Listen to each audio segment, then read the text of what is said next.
what I want people to understand is that although there are separate sciences, anthropology for culture, psychology for cognition, and linguistics for language, those are artificial divisions, and that we cannot understand any of those three without understanding the others. My cognition is dependent on my language and culture. My language is dependent on my cognition and culture, and my culture is dependent on my language and cognition. All three have to be understood before we can understand any one of them individually. That means it's more complicated, and it means that we can't jump to conclusions as quickly. But to me, that's the primary lesson about the nexus between those three.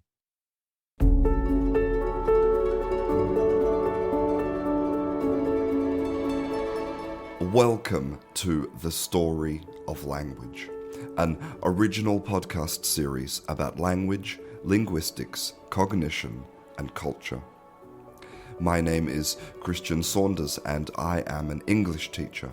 And throughout this series, I will be in discussion with Dan Everett, linguist, anthropologist, philosopher, and author. In this episode, we talk about culture.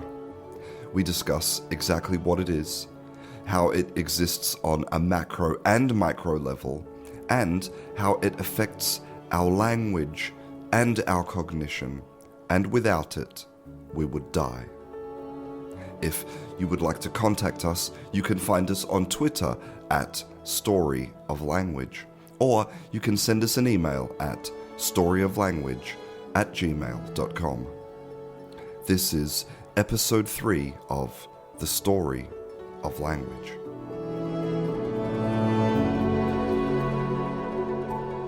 So today we're going to talk about culture, and I think that before we can talk about culture, we need to actually have a good definition of culture, because for most people, when they think about culture, it's like music, books, and maybe like national dress, and that's pretty much it. That I think that's, the majority of people, that's what they understand is culture. But culture is much more than that, right? Yeah, I mean, I often distinguish between culture with a capital C, which would be art and literature and those things, and culture with a small c, which is what anthropologists study. And my own definition of culture, anthropologists have found it notoriously difficult to agree upon a definition of culture. So rather than sorting through everything, I review in my book, Dark Matter of the Mind, I review a lot of the definitions that have been proposed and then settle on my own, which is an abstract network of values, ranked values, knowledge structures, and social roles that are shared among people who live in a particular area. But actually, the area is not so important. It's just the fact that they're shared. And that means that culture can be more sharing, in which you could say the cultural link is stronger, or less sharing, in which there is a cultural link. So I would say that people who like the same music, let's say all the jazz lovers of the world, it doesn't matter whether they're in Russia or Africa or the United States or England, in a sense, they share in a culture. Whereas many of the other things, their knowledge structures and their ranked values and their social roles could be quite different. So the more values that you share, the more rankings that are similar, the more knowledge structures that you share, the more social roles that you share and participate in, the closer you can be said to be culturally. But here's the thing, for me, culture is not actually out there in the world.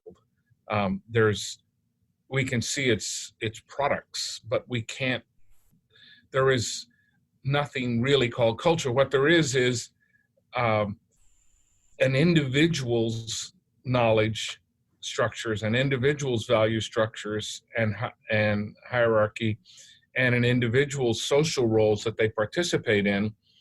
And when 2 or 3 people share those things, they overlap, then we can say that they're participating in a culture.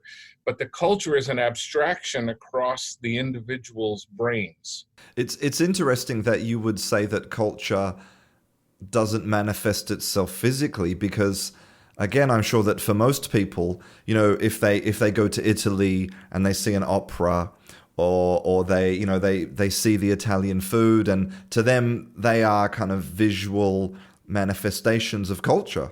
They are definitely visual manifestations of the output of these shared values and knowledge structures and social roles. I wouldn't call them themselves culture. It's like if I make a cake, that cake is a representation of something I did, but it's not me. It's one of the byproducts as I pass through the world, one of the things I did. And you collect all these artifacts that I produce, whether they're books or cakes or alcoholic drinks, whatever they are, and then you can piece together a theory of what I must have been like. But I'm the nexus that connects all of these things, and they simply are clues to me. So all of these, when we go to Italy and we enjoy the architecture and the food and the history and all this, these are simply the residue of culture. These are the things that culture has produced, but I wouldn't call them themselves culture. And it's interesting what you said before, that if you have somebody in Russia and then somebody in New York, who both like jazz music, then they're sort of sharing in this jazz music culture. But then obviously they're also part of, the New York culture or the Moscow culture. So you can belong to multiple cultures? Yes, you can belong to multiple cultures to the degree that you share in these basic atoms of culture, which are ranked values, knowledge structures, and social roles.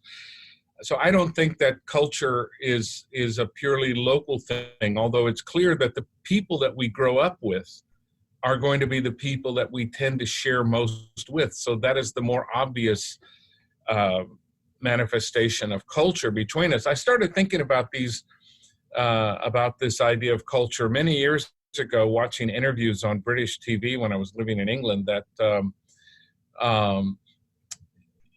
they were interviewing kids, Muslim kids and Christian kids from different parts of Europe, and they all said, I don't really care what religion somebody has. I care what music they listen to.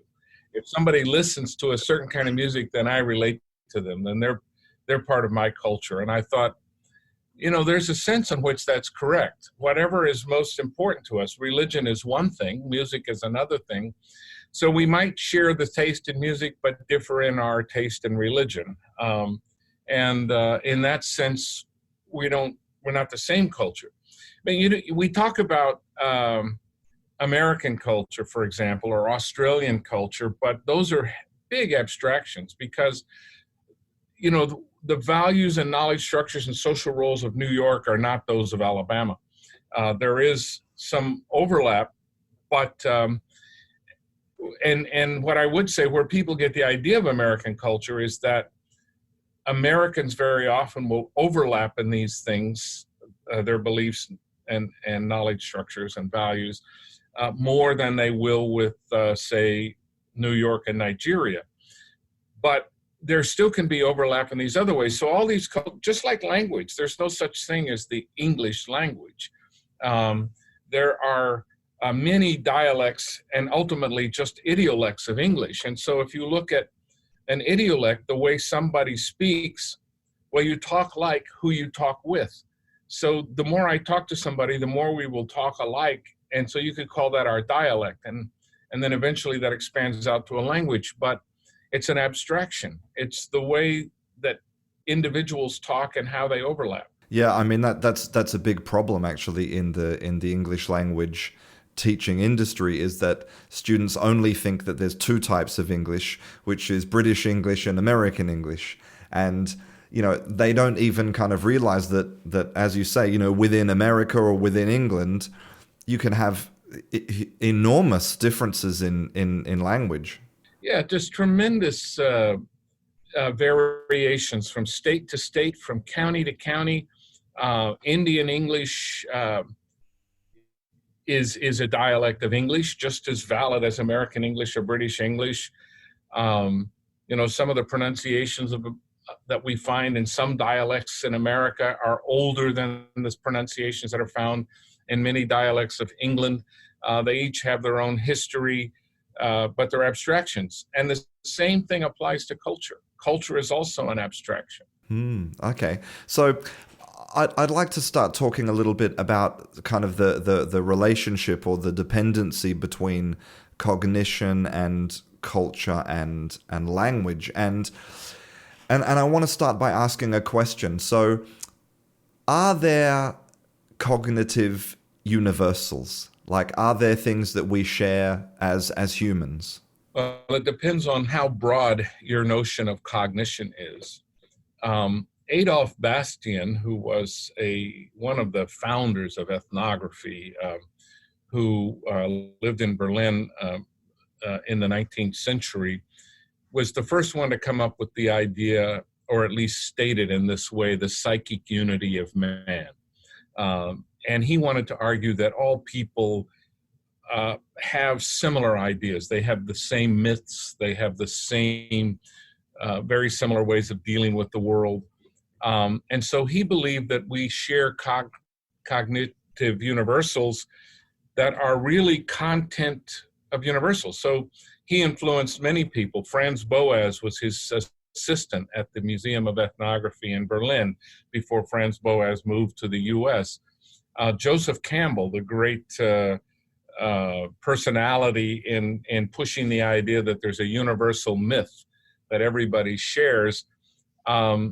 These were advocates of the psychic unity of mankind. In a sense, Chomsky is an advocate of this because he believes that all languages are basically the same. So one perspective on cognitive universals is that they're actually propositional content that is shared among all humans, whether that's a myth or whether that is a way of solving problems or whether that is a universal grammar.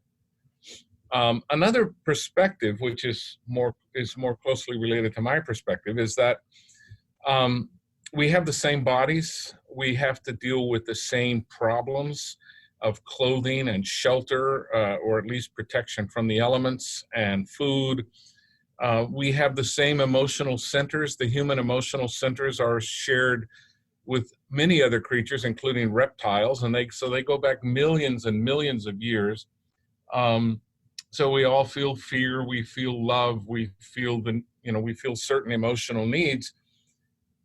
At that very general level, in which our brains are part of our body and our bodies are physiologically pretty much the same, then I also believe in some cognitive universals. But I don't believe that those cognitive universals show themselves in the kind of propositional content of the same myth. So the idea that everybody has a belief in God, I don't think that's true. I mean, the Piraha don't have a belief in God. The idea that everybody has myths about their origin as a people, that's also false. The idea that everybody has numbers, that seems to be false. The idea that everybody has culture. So I don't see a lot of evidence for that kind of cognitive universalism, but I do see a lot of evidence for the idea that the human body exists in many places and in many associations. If there's one thing that is most common to all humans, it's our need for community and language to establish that community.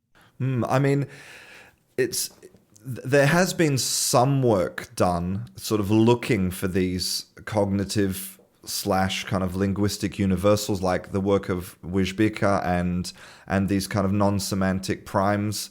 But yeah, as you say, they tend to be things like needing, wanting, love and hate, and really, like as you say, kind of reptile brain kind of basic human existence things, right? Yes, and I've interacted, in my writing, I have responded to a lot of Wijbika's work on these kind of universals, and I suppose it's something that she and I will always disagree about because I don't see evidence for those things. I don't see the necessity of proposing those things to understand the things that I am interested in understanding. It is interesting that this idea of innate cognition is one of the most appealing ideas to come out in the last couple of 100 years, since at least Bastian. And I find it puzzling, but people seem to like the idea that we are similar, not merely in our bodies, but in our propositional content, that we all seem to think in similar ways. And I don't disagree that we think in similar ways. Piraha do think in similar ways to Americans, for example, but I would argue that it's only in the sense that our intelligence gives us a way of solving problems that our body faces across the world. I mean, yeah, because some of the things that I think most people would imagine are universal, like, for example, numbers and colors, and which for a long time people did think were universal because, for a long time linguistics was very kind of Eurocentric. They were only looking at a very limited amount of languages. But now it seems that, now that linguists are looking at more isolated languages like Piraha, they're discovering things like, colors are not universal, and even numbers, which kind of blows my mind, really.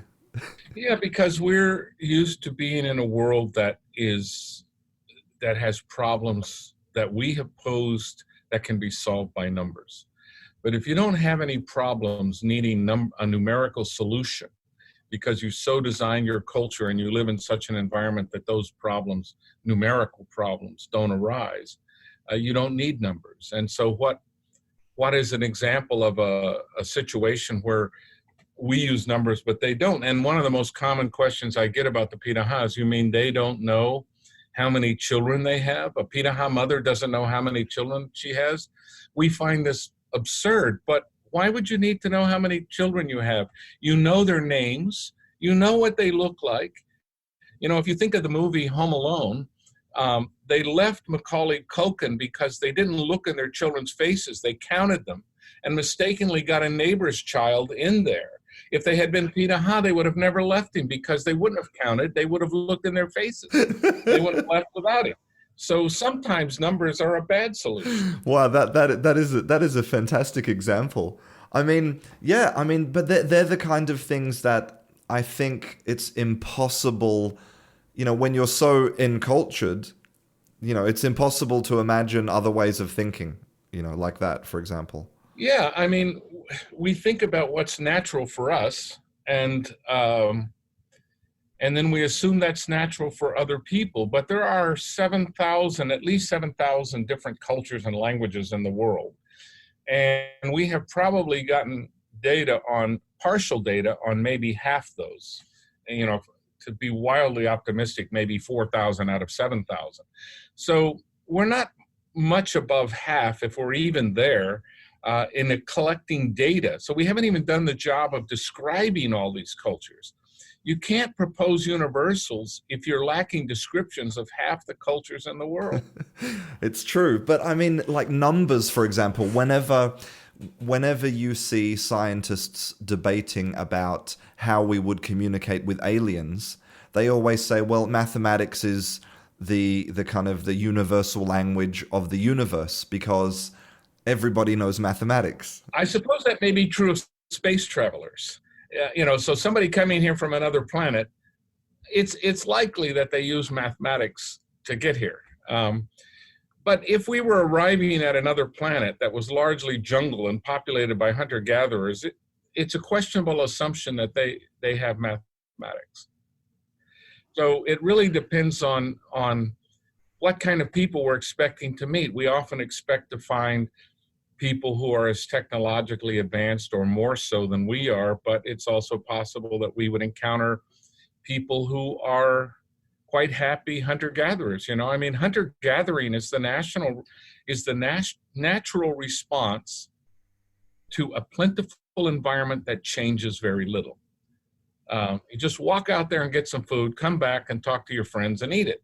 And as long as the environment keeps producing that for you, what's the challenge? Why would I need to develop technology or mathematics? It's not to say that I couldn't, because there certainly are hunter-gatherer groups that have, but hunter-gathering is a very healthy, it's physically, it conditions the body. It provides a much more diverse diet than agriculture. It's a much easier way of life. People think of hunter-gathering as hard, but actually it's a much easier way of life. And as long as the environment doesn't change, the two great forces of culture are imitation and innovation. Imitation always works when the environment is constant. Somebody else has figured out a solution. I don't need to figure it out. I just do what they do, and I'm okay. Innovation almost always fails in those kinds of circumstances. But when the environment changes, as for example, it did for all humans during the Pleistocene, 2 million years ago, then innovation, not imitation, is needed, because imitation will kill you if the environment changes radically and the old solutions no longer work. Now you need innovative solutions, and that means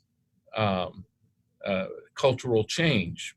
But as long as the environment's constant and healthy for everybody, there's no reason for cultural change or lots of innovation, and certainly not numbers. Well, that sort of maybe partially answers something that I'm wondering about, which isn't something that kind of humans have shared throughout all of their history, is this kind of curiosity, right? It's like why we climb mountains and why we have built tools and maybe sometimes necessity, but also humans do lots of things out of curiosity. And my question is, why is it that some of these hunter-gatherers seem to lack that essential sort of human trait? Like, why is it they don't want to go and explore or invent stuff? When the environment is constant and it provides for you, you do have curiosity, but not in the idea of exploring new environments, because your environment is just fine for you. And you already know almost everything there is to know about your environment. So any Pitaha child knows about the flora and fauna in the environment in which they live. They can tell you about any animal or any plant. They know all about it.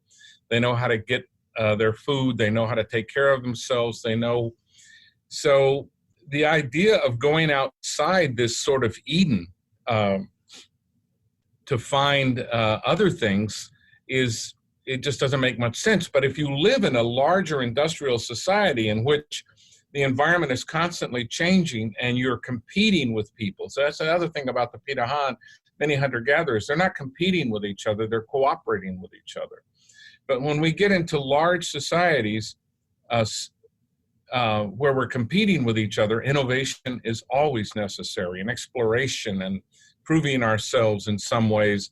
These become values, whereas they're the opposite of values among the Pitaha. It's doing things that upset the apple cart, that could throw off the balance.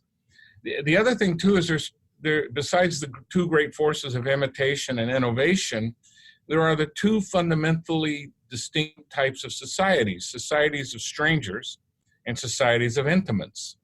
The Pitaha, for example, and many other hunter-gatherers live in societies of intimates. Everybody knows everybody. In our larger societies, that's the way our family is. Our family is a society of intimates. We know everything about our family, and maybe some of the people we went to school with if we went to a small school. But we keep our friends close to us. But the overall American society, for example, is a society of strangers. When I step outside my door, I don't recognize most of the people I see. And so I'm in competition with those people that I don't know. So I need to be constantly curious, constantly trying to innovate, constantly trying to solve problems. Whereas if I step outside my door, or don't even have a door, I just wake up on the ground next to my friends and I know everybody and we're all doing just fine, I just want to talk to them. I don't want to compete with them. We're just, hey, let's go do this. And it's not a question of I'm going to try to get all the fish out of this region of the river, because when we get back, even if I did beat you and I got 30 fish to your one, we're going to share it anyway. So it really doesn't matter. I'll share with you today and you'll share with me tomorrow. if you don't share with me tomorrow, then I might not share with you the next day. So there is that built in. But competition, I mean, I tried to introduce games to the Pitahans when I first got there. I thought, you know, everybody likes to play games, and most of our games are competitive, like soccer and racing and this sort of thing. And I remember trying to I got a sack race going where people, people had to put one leg from each person into a sack, and I tied it, and then they had to race against other people. And they all thought it was great, but when the one pair got close to the finish line, they stood and waited for everybody else to catch up. They didn't really understand competition in the same way. No, they didn't understand it at all, really. I mean, I get them sometimes to engage in archery contests. Those are kind of difficult because it's hard to find anybody who ever misses anything. But once they do, it doesn't mean anything to them. It's really insignificant. Like when I hear you talking about the way that these hunter-gatherer societies kind of operate and their values, and I do kind of wonder, where we went wrong, because there seems to be so much unhappiness in the modern world that we need to go back, right? Well, there's a great deal of unhappiness, and I would agree that there's more unhappiness in larger industrial societies than there seemed to be in hunter-gatherer societies, unless some major change happens in that society. But there's the other thing is individualism. We are strongly motivated to have our individuality noticed. So YouTube is very popular, and Instagram and social media. I was just talking to my anthropology class about it the other day. Why are these things so popular? Why do we care about others' attention? It wouldn't matter to the Pitahans, I don't believe. I can't imagine that one Pitahan would give a rip how many more likes they got than somebody else. But there's something about our self-worth. We don't get our self-worth from becoming members of a group. We want our self-worth to come from standing out and not being part of a group, for being individuals. And I'm not judging that. I'm not saying that's right or wrong. I'm simply saying that it's a descriptive difference between societies. And you could say that, I mean, in general, I think there are studies that show whenever the television is introduced in societies that didn't have it, the level of happiness goes down. And part of the reason for that is they start to see other ways of living and to want those things. So I think poverty is a cultural concept. It's not an economic concept. The Pitaha have almost no material goods, but they don't desire any, so they can take care of themselves. So I wouldn't call them poor in any absolute sense of the word. Whereas people in the Amazon, other Amazonian groups who have televisions in their communities and have seen all the material things that outsiders have, and then begin to want those things, they become dissatisfied. And now I would say they're poor. They've become impoverished. They want things they can't get. And that's part of being poor. But once again, if you can't provide food and shelter and take care of the basic needs, then that's poverty.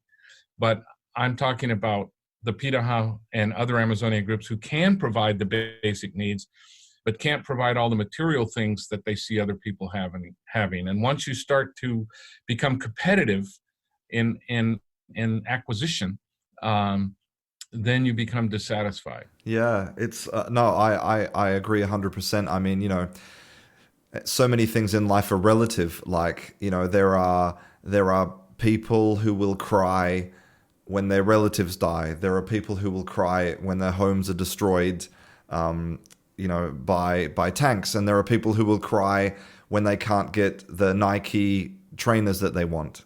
I mean, so many things in life are relative, and I think maintaining perspective is a really important thing in maintaining happiness. Yeah, I mean, for a large part of my life because my family was very poor, and we lived in a trailer when I was little. We lived in a very old Airstream trailer without a bathroom, my mother and father and I. And so the perverse thing is that I've always liked those trailers. And I've always wanted one. So we eventually bought a small caravan trailer, Airstream, to go about and camp in remote places, which I love. But the second that somebody pulls up with a longer one, a bigger one, you think, oh, I could have had a bigger one. But when you're out there by yourself, it doesn't occur to you that life could get any better. You've got a 19-foot trailer and somebody pulls up on a 35-foot trailer, and they've got, a 60-inch television screen inside their trailer, which is not really camping in any sense of the word. Then suddenly you say, oh, I wonder, and then you realize how silly you're being, because the whole purpose of camping is to feel the environment and everything. And already in a small little camping trailer, you insulate yourself from the environment. The Pinaha camping is to sleep on the ground and take what comes. Yeah, I mean, what those people don't realize in that big 30-foot trailer is that you really know what camping is. Yeah. I mean, when people, even my own children, they sort of forget how they were raised, and they'll say, it's gonna be really rustic here, Dad. I said, do you recall where we have slept and how I have, spent half my life sleeping in hammocks in the jungle? I mean, I can handle rustic. That doesn't mean I can't also handle luxurious. If somebody puts me up in a 5-star hotel, I'm not going to cry about it. But I also don't need it. I can do just fine without it. I wanted to talk a little bit about how culture can affect your cognition, and you've got some great kind of stories about how the Pitahan can basically see things that are invisible to you, and that's because of their culture. Yes. Okay. So to take a very believable example that doesn't stand out, when I'm walking with them, a guy will say, "Don't step on that snake," and I say, "What snake?" "That one right there. That's not far from your foot." I said, "I don't see a snake." So he'll take out his bow and arrow and shoot, and then pull up this poisonous snake that was like literally 10 feet from my foot, maybe 5 feet from my foot. And I think, wow, I didn't see that. I've had other experiences that are even stranger, where I discuss in Don't Sleep, There Are Snakes. One morning when everybody was standing at the riverbank looking across and crying and yelling and shouting, and women were coming running with their children, and men were coming. And I said, "What's going on?" And he said, "You can't see it?" I said, "No, I don't see it." He said, "There's an entity over there that is not human, that we know of, and he is looking at us." And I didn't see anything. I still today don't know what they were seeing, and I have no idea what that represents. To them, it was as obvious as can be. And whether you want to call it mass hysteria or blindness on my part, we see things that aren't there, and we don't see things that are there because of our culture. So in American culture, we know that that whites of the middle class, if they're shown pictures of African Americans first, and they see some action, they're much more likely to believe that was a crime committed by the African American, whereas they wouldn't come to the same conclusion if they had been shown a picture of a white person at first, because of cultural biases that lead them to different perceptions of what just happened. Culture affects the way we see things, just as if in language, politicians sometimes say, "I say what I mean and I mean what I say," but language doesn't work that way. Nobody ever says all that they mean. That's what culture does. It extracts that meaning out of those words. To take one obvious example, if I said, "He came here yesterday," who is he? Well, you have to know the context, and you have to understand these things. and sometimes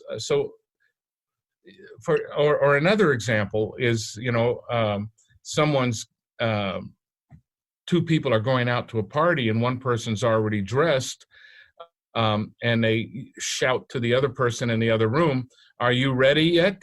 And the other person responds, "Fix yourself a drink." This is not a direct response, and yet what we know by that, because of culture, is that these two unrelated sentences are culturally related. And if I'm going to fix myself a drink, I got enough time, because this person's not just about done. I mean, there are ways from being dressed yet.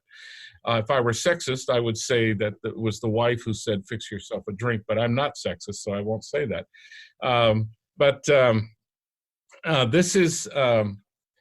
This is where language means more than we say, and we say more sometimes and less sometimes than we mean. Usually we say less than we mean, and we mean more than we say. That's just the way language and culture work together. Yeah, I mean, I know that language is massively ambiguous, and that, as you say, a majority of what we intend to say isn't actually expressed in our words.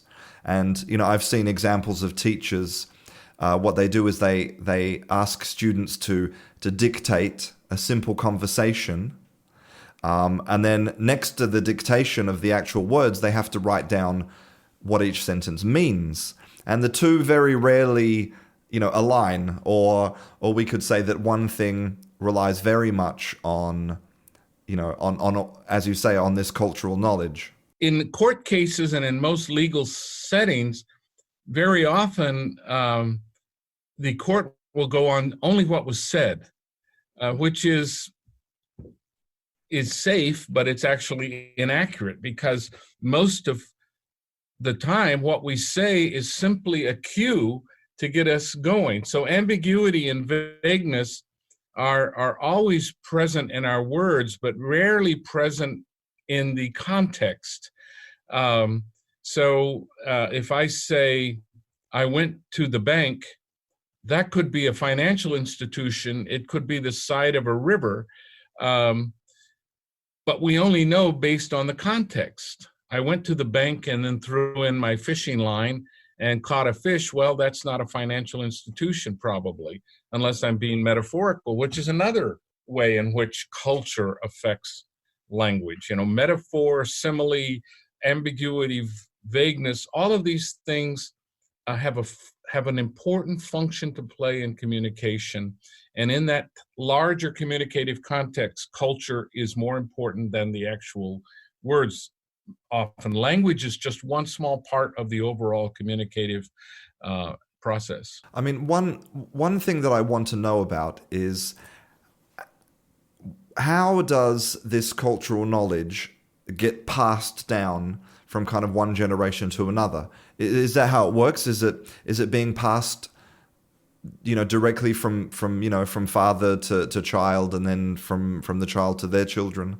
Yeah, that always happens. That's one of the interesting things about humans, but it varies greatly. So among the Piraha, for example, since there are no stories of the ancient past, knowledge gets passed down by imitation and observation.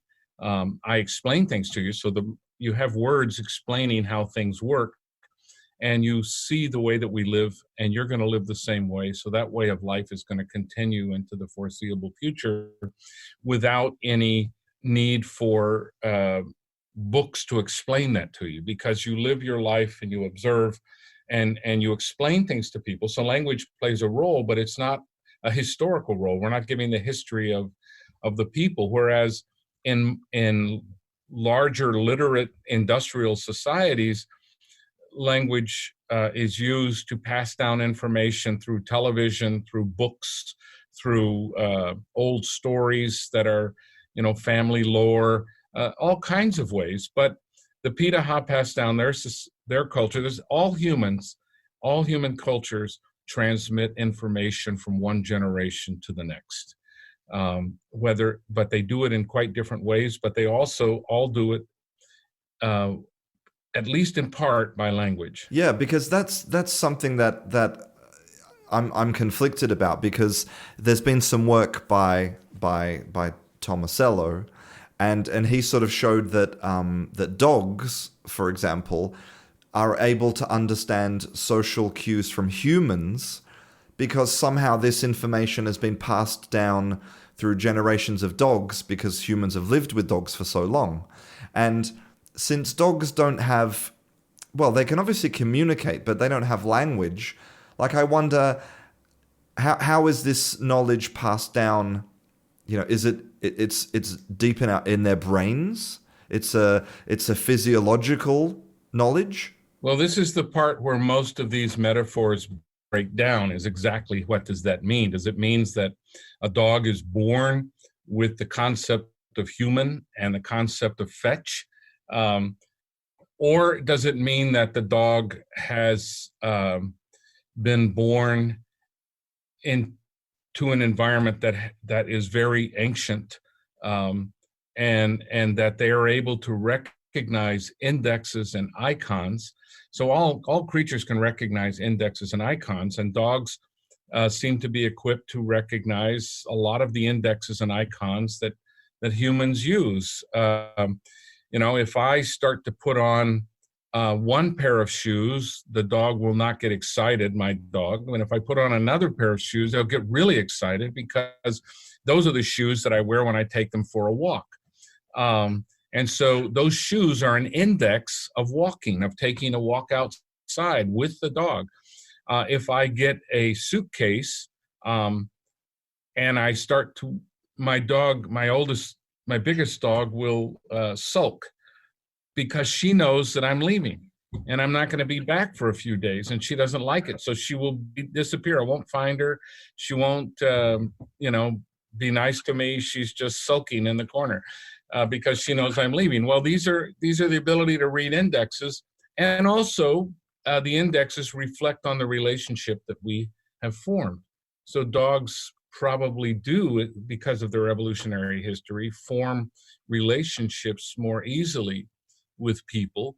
But we see, that when poachers in Africa kill the oldest female elephant, or one of the elephants is the repository of knowledge. They know where the food is found. They know, and they have to show the other younger elephants where this stuff is. So you kill the oldest elephant, you've probably killed all the others too, because they don't have the knowledge that's in the head of that one. It's not transmitted by stories, but it's transmitted, as among the Piraha and other groups, and us to a large extent, by example. My father transmitted many of his values without ever telling me they were values. I just watched him do them, and he transmitted knowledge by me simply observing. And he helped that knowledge along by using words to further the explanation. But many species transmit knowledge from one generation to the next without symbols, without words, by simply seeing something as similar to something else, which is an icon, or seeing something as indicating something else, which is an index, and an imitation. So humans aren't the only ones who can transmit information across cultures. We talk about, Charles Peirce talked about what he sometimes referred to as the guessing instinct. And by that, he did not mean an instinct in the sense of Pinker's language instinct. It's not some body of knowledge that we have, that we draw upon, that's innate. By instinct, he meant that we evolved in this world, and our bodies are fairly attuned to certain kinds of things that happen in the world, and we evolve ontologically within a particular culture. So phylogenetically, as a species, we've got millions of years living on the earth, so our bodies fit the earth. Okay, people who find, for example, that we can hear speech sounds better than we can hear other sounds. This is not a profound discovery, right? Our ears and mouths evolved together. So we ought to be able to hear the sounds that we make better than other sounds. They evolved together. So you don't need any kind of speech sounds or somehow genetically hardwired into my brain. It's just that my ear and my mouth evolved together, so the ear evolved to hear speech sounds. Um, so so a lot of what we do, this guessing instinct, Peirce was concerned with, how do we get things right? How do we figure things out? You know, you think of all the possibilities for solving a problem that we don't consider. We seem to focus on a narrow range of possibilities that will lead to a faster solution. And my reading of Peirce is that there are two sources of that guessing ability. That is, our bodies in resonating with the world in which they evolved, and our brains resonating with the culture in which they were formed. So we don't need instinct in some sort of innate content sense. And in fact, as you go back through time and you read philosophers like David Hume and Thomas Reid and Kant, even Kant to some degree, and Peirce, they all talk about instinct, but they don't mean by it the same that modern cognitive scientists mean by instinct. They're very different senses of the word, and it's anachronistic when you read, for example, David Hume talking about instinct, to believe that he means by that what Chomsky means by instinct. I can say that my ability to play the guitar is instinctual, let's say, but what does that really mean? It means that in my history as a human being, I have developed an ability to do this without thinking about it overtly a lot. My question as well is, for example, now imagine I'm born in 2019, and I'm born into this world where we have, for us, we have this advanced technology, and we have the internet, and we have vaccines, and we have a lot of knowledge that we've accumulated over the past, since humans started evolving. But I wonder if you took me and you compared my brain to somebody born 500 years ago, am I born knowing maybe a little more than that person? Is my brain different? Does it have more capacity to learn or? Yeah, I wouldn't think so. My view is that, these are all interesting empirical questions, and nobody can say right off the top of their head that one hypothesis is right and the other is wrong. But I do think that we are born into very different environments than we would have been born in 500 years ago. And the exposure to those environments. So if you take perception, people who've never seen pictures have a hard time deciphering them. Even though for us, it's obvious. If I see a picture of myself, I recognize myself. But I am imputing, I am interpreting a two-dimensional object as a three-dimensional object. So I'm interpreting the picture. I'm three-dimensional. My picture is two-dimensional. I'm seeing the picture as an icon of myself. But that transition from two-dimensional to three-dimensional is cultural. And we know this because we've looked at societies that have no experience with two-dimensional representations and find that they have a really difficult time recognizing pictures, because it's not because their brains are different, it's because they were born into a culture that didn't have two-dimensional representations of three-dimensional objects. Our brain is capable of doing a lot of stuff, and I'm sure that in 500 years, people will be capable of doing things that we're not capable of doing today. But it doesn't mean that the brain has changed. It means the culture has changed. Actually, this is a very interesting fact. In the last couple of 100,000 years, we don't know of really strong evidence for brains evolving. They could. There's nothing that says they can't. But what we do see is cultural evolution and cultural change. And so now we are able to do with culture what at one time we could have only done with our brains. So I can share my knowledge. I can live in a society where one person knows one thing and I know something else, and together we can do a third thing because we combine our knowledge. Whereas in a hunter-gatherer society, everybody is a generalist. Everybody knows how to do everything, and there's very little shared contrastive knowledge. So it won't be the case that in a hunter-gatherer society, this person's a good hunter and this person's a good fisher, and we get them together and they're both good fishers and they're both good hunters, and they're both good gatherers.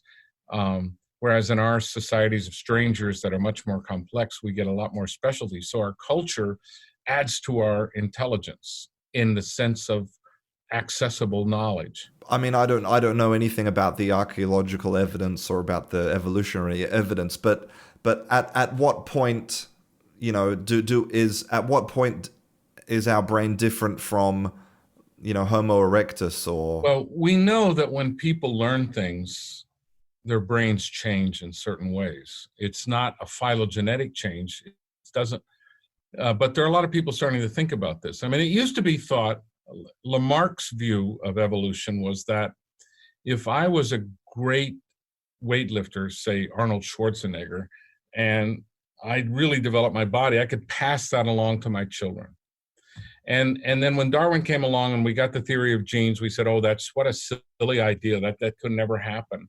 But now people are starting to rethink that and realize that because of epigenetics and the way that the environment can affect the activation of genes. We can all have the same genes, but if they're activated differently, and we see this in any one human body, every cell in our body has the genes to become any other cell in our body. So why don't our toes grow out as noses? Well, the reason that we don't have 10 noses is because histones affected by the environment regulate gene expression. And so if we change the environment, let's say the typical horror film where radioactivity comes into the environment and somebody grows to be 50 feet tall. Unlikely, but that is in effect a view of the environment affecting our genes. And our environment can affect our genes so that I'm not saying it's implausible that culture could lead to different brains in different parts of the world so that some people could eventually become more advanced or more primitive or however we want to describe it than others. The interesting thing is we have no evidence that is the case, and we have no evidence that it ever was the case. So there's something about the plasticity of the human brain, which is a case I make in Dark Matter of the Mind, that we have evolved to have cognitive freedom, not to be determined by instinctual straitjackets. So I completely reject the view of what's called evolutionary psychology, that is, that our brains formed in the Pleistocene, and which in fact they did, but that Pleistocene solutions are still the natural solutions for us. I think what happened in the Pleistocene was not that our brain developed little modules for thinking through Pleistocene problems, which is basically the idea of evolutionary anthropology, which ironically means that psychology didn't evolve. I mean, it's anti-evolutionary psychology. I think that our brains evolved for freedom and to be plastic and to be, so that I can be raised among the Pitaha or the Pitaha can be raised here, and we will do equally well. Well, it's interesting because there was the guy August Weismann who did the famous experiment where he cut the tails off 5 generations of mice to see if the 6th generation would eventually grow without a tail, and it never happened. And I also read somebody said, well, if you look at the Jews, none of them have evolved without a foreskin, even after hundreds of years of cutting them off. Yeah.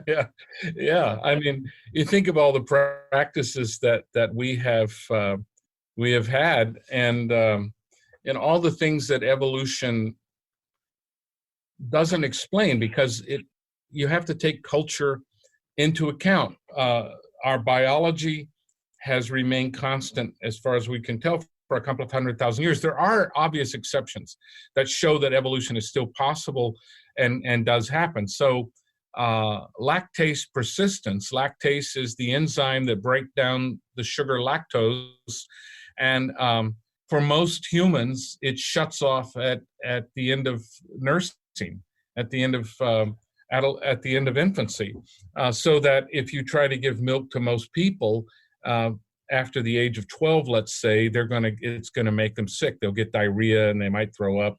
But there are many people from Scandinavia, from Northern Europe, and from Africa, where they have lactase persistence. This enzyme continues long after we have stopped nursing and enables us to digest cow's milk into adulthood. And we know that this is about 6,000 years old. It occurred in Europe and Africa roughly around the same time when they domesticated cattle and started living, producing a lot of milk. So we evolved to fit our culture. Our culture actually affected our genes. We see the same thing, similar stuff in Tibet, for example, and Bolivia, where people who move to very high altitudes developed abilities through different amounts of hemoglobin in the blood and other parts of oxygen processing, so they can actually process oxygen more effectively at higher altitudes than those of us who were raised closer to sea level. So cultural changes affect the body and affect our evolution. We know this, but we don't know of any culture in which there's a language you couldn't learn, because, and it wouldn't surprise me at some point if language was on the genes, but if language is not on the genes, then there's no way that you could ever produce a people who couldn't learn a specific language, because we're using the general power of human intelligence to learn languages, and not language as programmed on the genes. If language were programmed on the genes, so for example, in Indo-European languages, there's a phenomenon called prodrop, which allows you to omit the subject. You can't do it in English, you can't do it in French, but you can do it in Spanish and Portuguese. So you can say in English, it rains. You cannot say rains. And in Portuguese, you say chove, but not ele chove. That doesn't make any sense. You don't use the subject there. So that's been going on for about 6,000 years, that difference. If language were on the genes, there's no reason why you couldn't have a gene that said, I'm only going to learn languages with no subjects. I'm only going to learn languages that have to have the subject.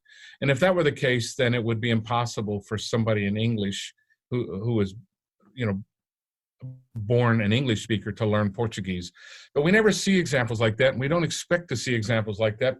And that follows if language is actually not on the genes, but a part of culture. Yeah, well, that sort of brings me onto my next sort of subject, which is what you said before, that culture might be viewed as a kind of straitjacket, and like, for example, there's no evidence of children not being able to learn the language of the country they're born, but there's plenty of evidence of adults having great amounts of difficulty learning a language as an adult. And so it seems that maybe once you sort of cross over into adulthood, you lose the ability to pronounce sounds in other languages, you lose the ability to hear sounds in other languages, you can't see snakes in the jungle. Culture becomes a straitjacket. Yes. Culture, when we're born, there are a lot of connections between synapses that we don't need. So what we find throughout our development as children is synaptic pruning. We're cutting back on the connections between neurons because it's either use it or lose it, and we don't. And so we get into certain habits. We hear certain sounds that we're habitually hearing more easily than sounds we hadn't heard. One of the most effective ways of saying this is a Brazilian woman that I knew many years ago, had lived in England for a while and never really mastered English that well. And she said, my tongue is habituated to Portuguese phonemes. And well, that's pretty much right. You have to have motives to break those habits.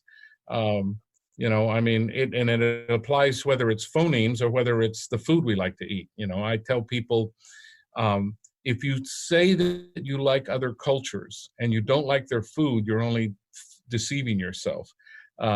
You have to, food and language are the two things that show me you've really learned that culture.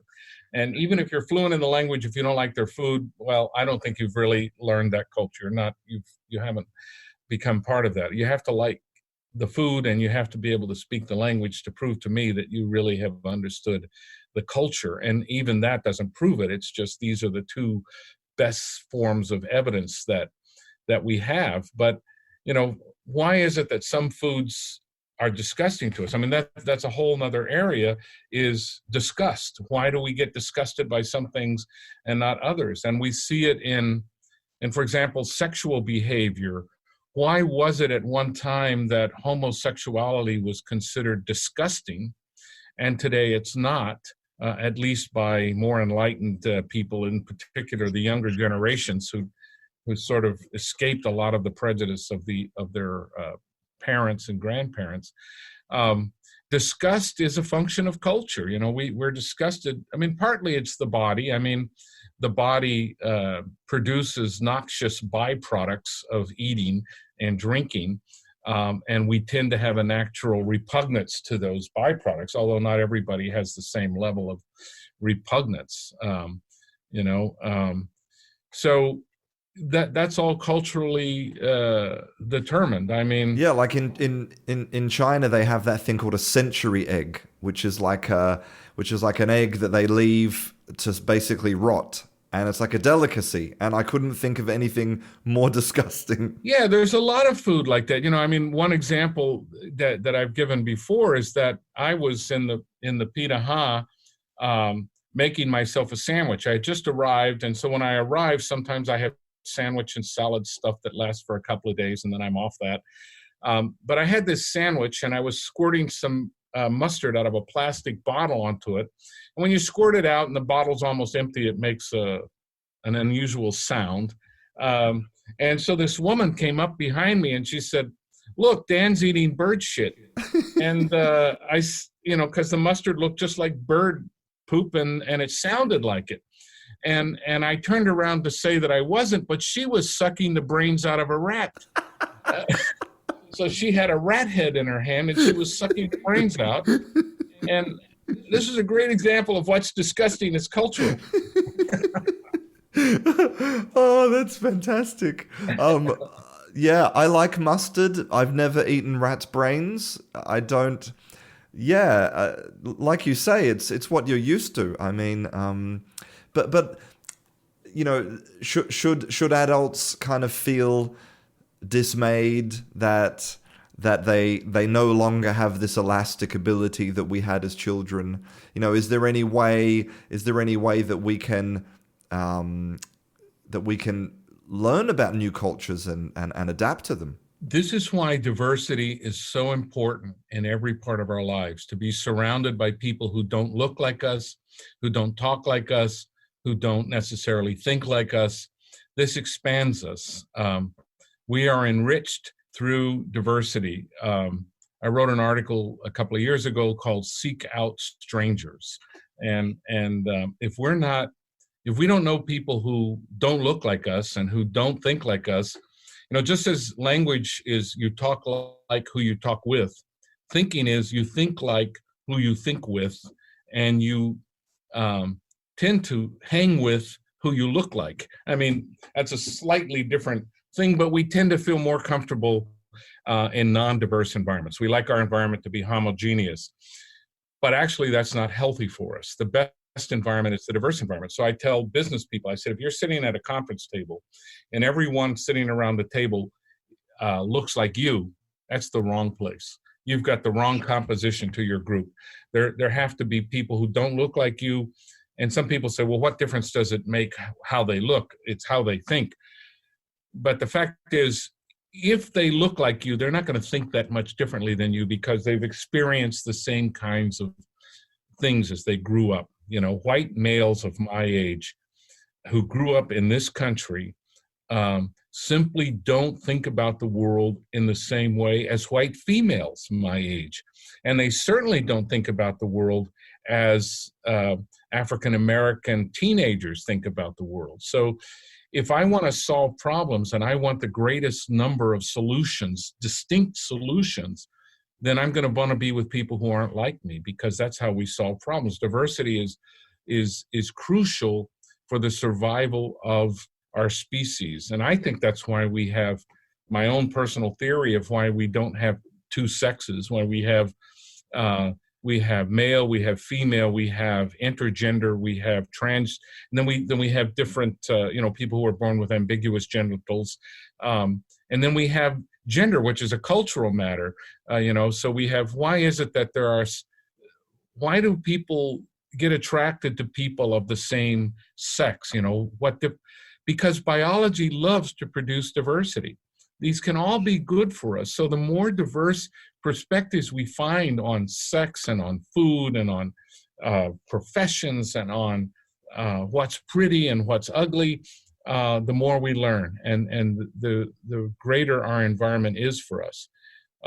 So I certainly don't want to be on a desert island with somebody who looks like me. I certainly don't want to be on a desert island with another middle-aged or old white guy. That doesn't sound appealing at all. But also, we're less likely to come up with solutions to how to get off the island.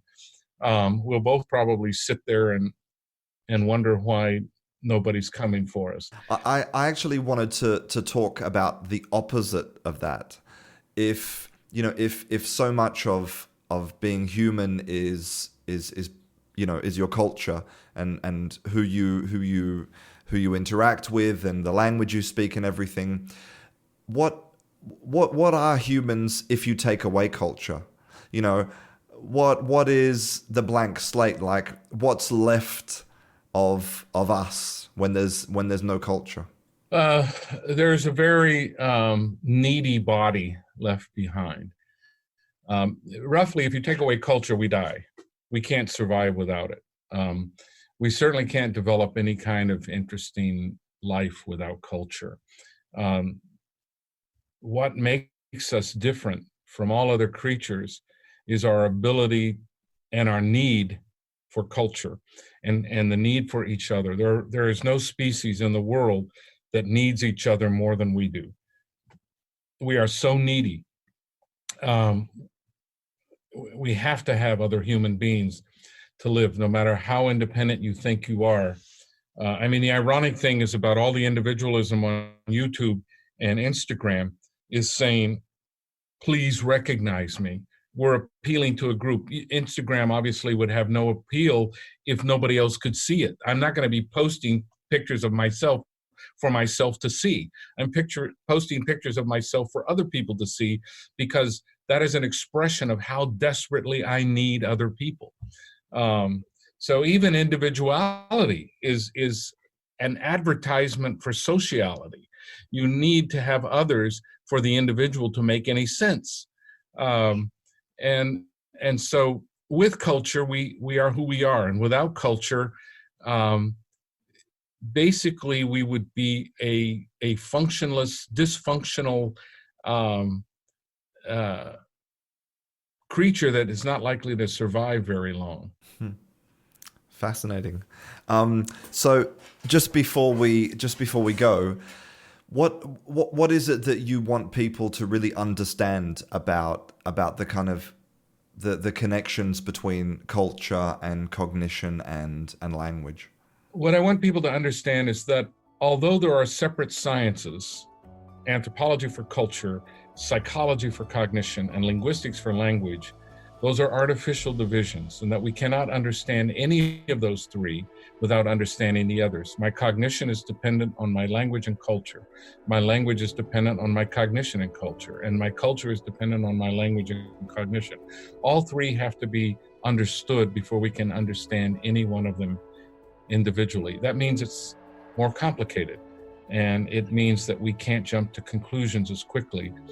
But to me, that's the primary lesson about the nexus between those three.